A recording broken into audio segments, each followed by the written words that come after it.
All right, guys, it's Saturday the 25th of April, 2026. I'm in my beautiful truck. I'm on my way to the land. I love calling it the land, just like the Jews and the land of Israel. Promised to Abraham's seed, and God cannot annul an oath. It's a heavenly oath. It's an eternal oath. And when God speaks, he doesn't change his mind. Well, what about this? When he changed his mind, he was going to do this or that. We're talking about a man of faith, Abraham, who put his son on an altar to kill him, to offer him up to God Almighty. And when he did that, he sanctioned every promise, covenant made with him by God. He even interceded on behalf of Sodom and Gomorrah. God let him just whittle down to 10. God gave him grace to get Lot when he was kidnapped with only 300 some odd men, and he took out 4 kings as a picture of the future of what Joshua was going to do. David conquered all these Canaanite places. He got a throne, and his son built a glorious temple in the literal city of Jerusalem. Do you mean to tell me then that all of that is null and void because of 70 AD or because the church was initiated? When we look out today, honestly, look at the church. Look at it. You got so much division, and you got bad doctrine.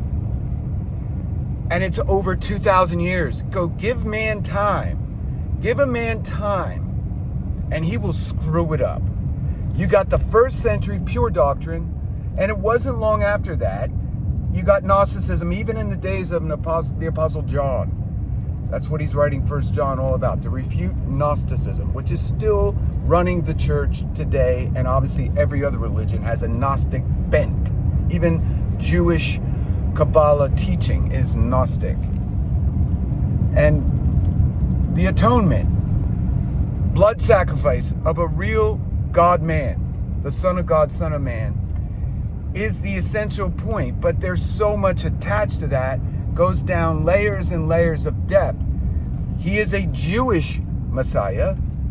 He came to those literal Jewish cities, those Israeli cities. He lived in the northern parts of Israel, Capernaum and Nazareth and Galilee, that whole region. He preached there, physically preached there, not to say, once we start the gospel to take it to the ends of the earth, I forgot this. I forgot Nazareth. I forgot Judea. I forgot Samaria. The woman at the well was Samaria. God made a point to talk to her about the northern kingdom that worshiped in Samaria. She wanted to know, do we got to go back to Jerusalem? When there come a time, Jesus said, well, it won't be this mountain or that mountain. That's the church age, if we call it an age. I call it the ingathering of the nations. Much better, because when you put church age in your mind, what happens? You think there's an end and then there's a 7-year thing. I don't think it's that clear from Scripture. I'm not going to argue, because at least if you have restoration of the land and Jesus coming back to the land, then you're not off. You're not preaching heresy. But if you say there's no land that matters to God, specifically Israel, the territory promised to Abraham, and which Joshua was promised, and which he took partially and then fully took in Solomon's days, and then coronated by an incredible temple prayer and ceremony, a lot of blood sacrifice. All that blood was pointing to future blood, the blood of Yeshua. Yes, it was pointing forward to that day when out of his side blood and water flowed. And it was a lot. It was stored up for us. But it redeemed the land, because that's where the blood was poured out on dirt in Jerusalem, outside the walls of the city, because he was considered the scapegoat where all the sin was dealt with. That's where you put the dung, that's where you put the garbage. You put the sins of the people on the goat, the scapegoat. Jesus was slain outside the city.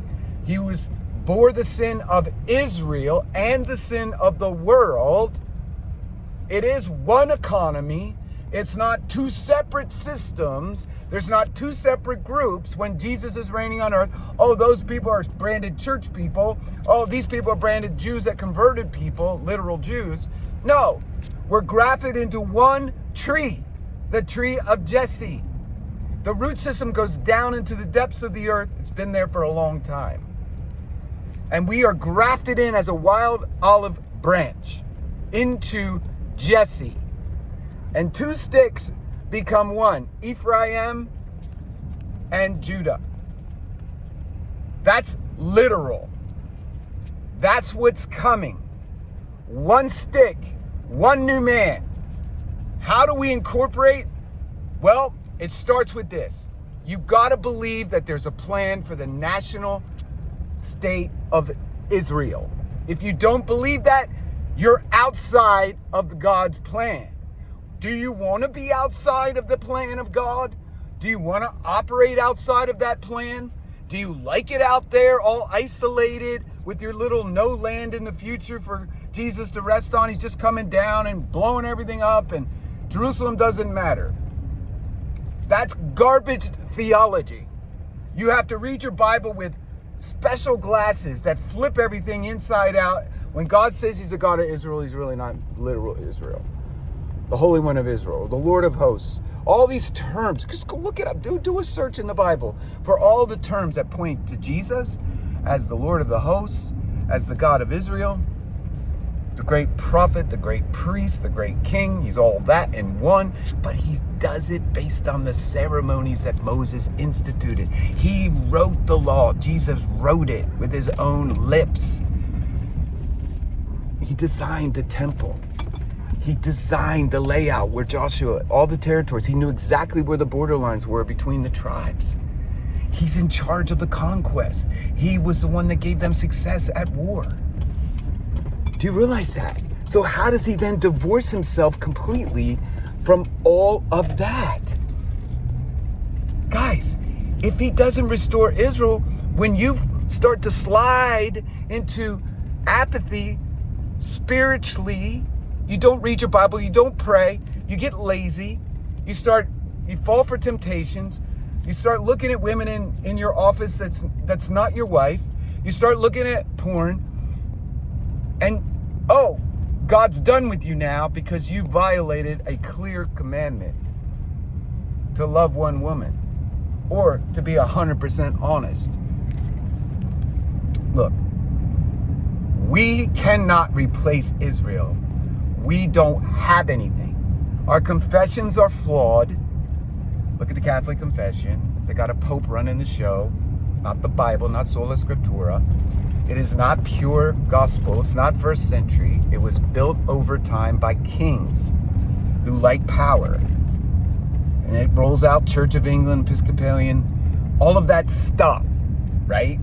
Was all about power and control of land and putting in place a theocracy or partial theocracy tied to a parliament, which still operates today in England and in their vassal states, Canada and Australia and other parts.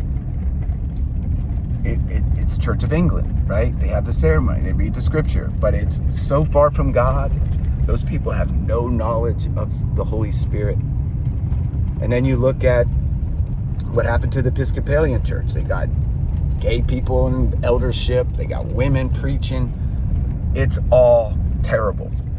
Sanctioning homosexuality, LGBTQ with all the rainbow colors. So you can't go to an institutional thing, Orthodoxy, Greek Orthodoxy, Russian Orthodoxy. You can't do it and find 100% the fullness of the Spirit and the truth. And the Bible clearly says, this is my last point, the only people that are going to survive the great deception are those who love the truth. That means you're going to have to change. Friend, I changed and I continually change. Over the last year, God has worked me over on the whole Jewish thing and the DNA and believing that there's no pure DNA when God can preserve the DNA. He has preserved the DNA.